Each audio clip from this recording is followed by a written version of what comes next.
Action committee city Larkana.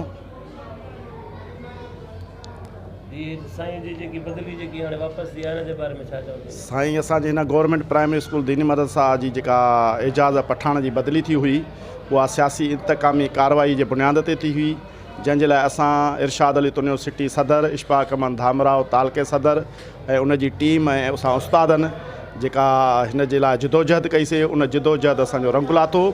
उन में जेका मेन शइ असांजी जेको असांजी हेल्प कई उहा बिलावल भुट्टो ज़रदारी साहब नोटिस वरितो, जंहिंमें ख़ासि असां जमील अमन सुमरे साहब जा थोराइता आहियूं, एजाज़ अमन लिगारी साहब जा, खेरमन शेख साहब जा, कामरान ओढाणे जा, वकार भुट्टे जा, मुख्तियार मीराणीअ जा, जिन असांजे कैंप ते अची असांखे जेको आहे सो यकीन ध्यानु ॾियारी त तव्हांजा 24 कलाकनि जे अंदरि मसइला हल कंदासीं।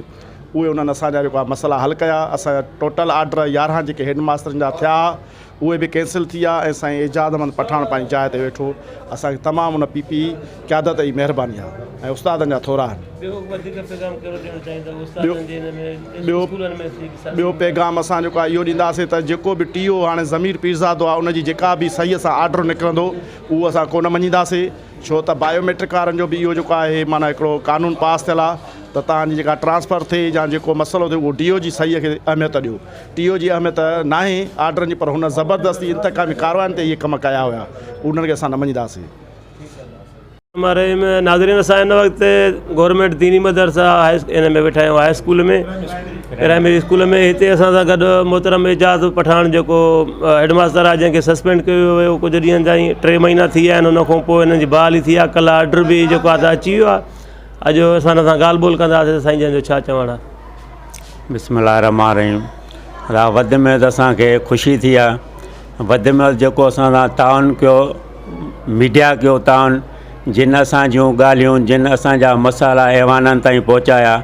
उन खां अलावा जॾहिं असांजा ऐवाननि ताईं मसाला पहुता त बिलावल भुट्टो साहब पंहिंजो नोटिस वरितो, जमील सुमरो साहब नोटिस वरितो त उस्तादनि जा जेके मसाला आहिनि तव्हां हल कयो। महिरबानी आहे उन्हनि जी, हुननि मसाला असांजा हल कया। असांखे पंहिंजी सीट ते मुक़ररु कयूं, साॻी सीट ऐं पंहिंजो हेड मास्तरीअ ते असांखे मुक़ररु कयूं। अॼु असां पंहिंजी सीट हेड मास्तरीअ ते वेठा आहियूं। उन्हनि जा कुर्ब, उन्हनि जी महिरबानी।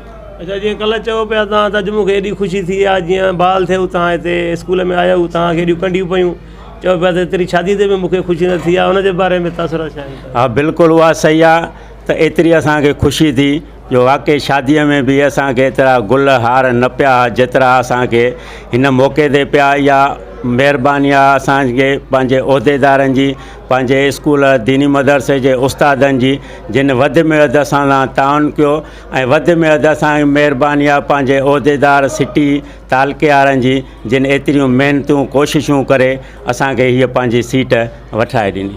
अच्छा, जेके 3 महीना तव्हांजा बग़ैर पघार जे 4 महीना गुज़रिया आहिनि, उहा कर्ब वारी ज़िंदगी, थोरो उनजे बारे में ॿुधाइजो।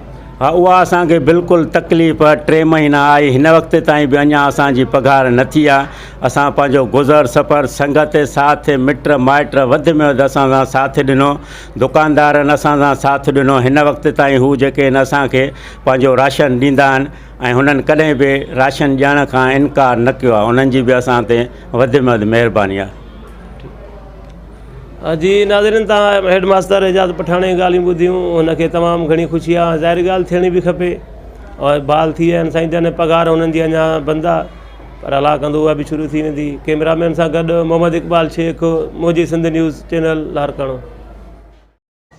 हक़नि जे हासिलात लाइ ॾिसंदा रहो मुंहिंजी सिंध न्यूज़ चैनल लाड़काणो।